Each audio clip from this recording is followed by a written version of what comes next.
someone not pray? I'm not talking about you, my dear son or my daughter. I'm not talking about you, but just let's ask the question, why does someone not pray? Well, there could be lots of answers, but Allah has His own answer to that question. It's a pretty scary answer. It's an answer I read in the beginning of this khutbah. He said, فَلَا صَدَّقَ وَلَا صَلَّى وَلَكِنْ كَذَّبَ وَتَوَلَّى. He didn't actually accept the truth, and nor did he pray. Allah says, He was talking about disbelievers, and He said two things. They didn't accept it. This person doesn't accept the truth, and he doesn't pray. Interesting. So, if you say, if he didn't accept the truth, I would expect him to say, La saddaqa wa la amana. Right? But he says, La salla. What that means is, something is missing in you accepting the truth about Allah. No, the child says, I believe in Allah, I'm Muslim.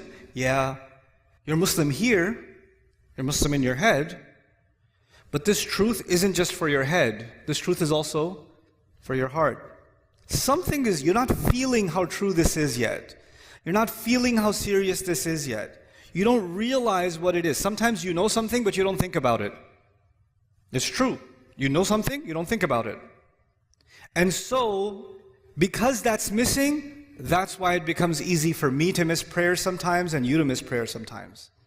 That will happen because our heart becomes a little distracted.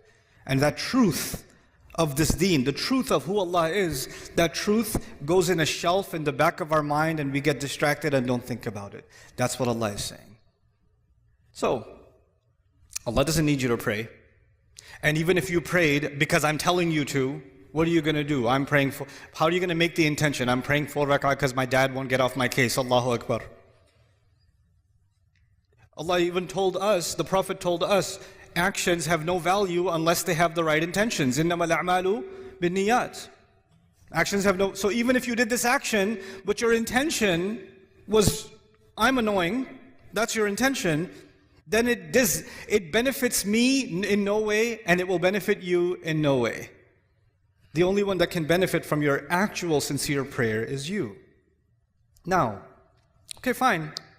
That's the answer to the question, why would someone not pray? 2 more things to talk to you about. One of them is, what's the purpose of praying? Like, what's the point? Because you might think the purpose of praying is so you don't burn in hell. The purpose of prayer is because if you don't pray, Allah is going to hate you. The purpose of prayer is if you don't pray, you're just going to get punished. Or you won't even be a Muslim anymore. The angels will curse you and all this negative stuff. Allah didn't mention those purposes. The purpose of prayer is not to get away from something negative. The purpose of prayer is to run towards something positive. That's the purpose of prayer. Do you know the difference between the student who's studying so they don't fail and the student who's studying because they love the subject?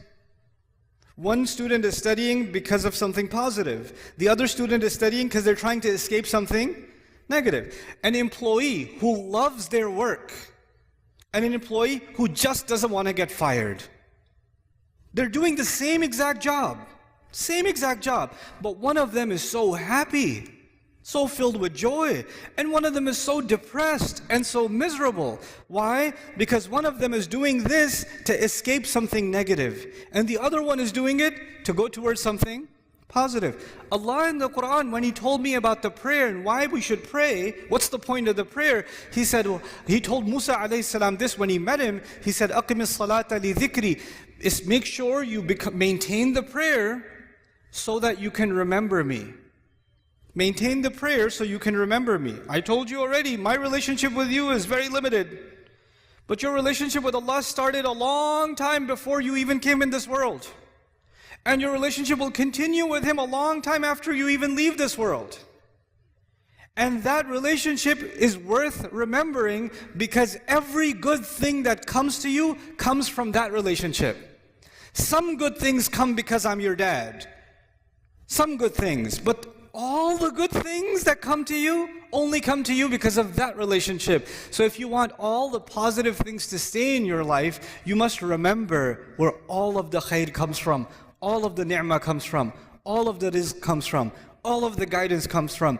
So Allah says the best way you can remember that is that you remember Allah by prayer. The best way to remember Allah is the prayer. أَقِمِ الصَّلَاةَ لِذِكْرِي. That's why you should pray. And finally, okay, that's why you should do it. But just because you're doing it for the right reasons, that's not Allah. Allah says that's not enough. There's some benefits too. There's some good things will come your way when you truly remember Allah. When you truly remember Allah the way He wants you to. And the way He wants you to is these prayers.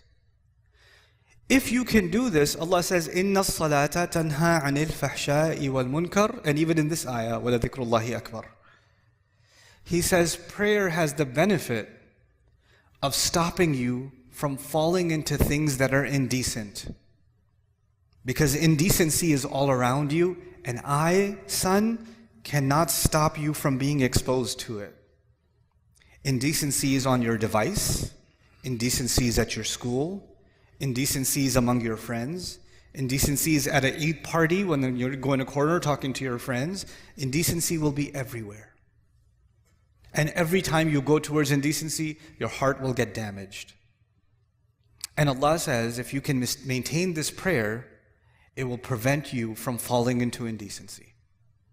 And once you fall into indecency, then you become, like if you're breathing in pollution, at first you will cough, right? But if you stay long enough, you just get used to it. Well, indecency is like that. When you're taking it long enough, it's not that big of a deal anymore.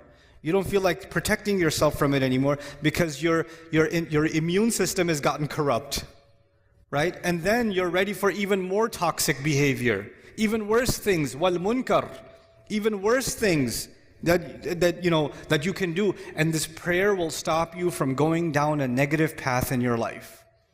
That's why you should pray. Now, these are the reasons you should pray, not because I'm telling you to pray. At the end of this whole journey, the decision is entirely yours.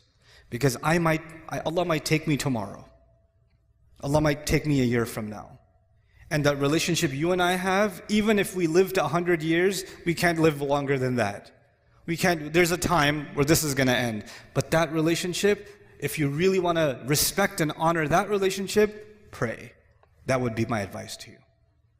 So this is just a small reminder and I'll come back to the parents now, a small reminder for myself and for all of us parents, that the children we've been given to us so we can control them. The more we try to control them, the more frustrated we become anyway. And the more, I have seen this, especially in families that wanted to preserve the deen of their children, the more they tried to push the religion on their children with control, the more those children rebelled in the strangest ways. In the strangest ways. Because the thing that Allah wants to give, the opportunity you have with your children is not to make them surrender to your instructions. The opportunity you have with them is to make them think about things that only you can make them think about. Make them love things only you can make them love. Your kid loves basketball because he sees you play basketball. He loves the PlayStation because he sees dad play the PlayStation. You can put a love in your child because of how you are. You can do that. And when you tell your kid, do your homework, your kid is not going to be 40 years old and say, I love homework. But your kid could be 40 years old and say, I love basketball. My dad used to play all the time, loved it. What you love gets transferred over. What you instruct gets rejected. That's your reality. Forget your children. That's your own reality. Some of the things you love about your dad are the things that were passed down by love. And some of the things you hate about your dad are the things that he tried to shove down your throat. That's the reality of everyone sitting here.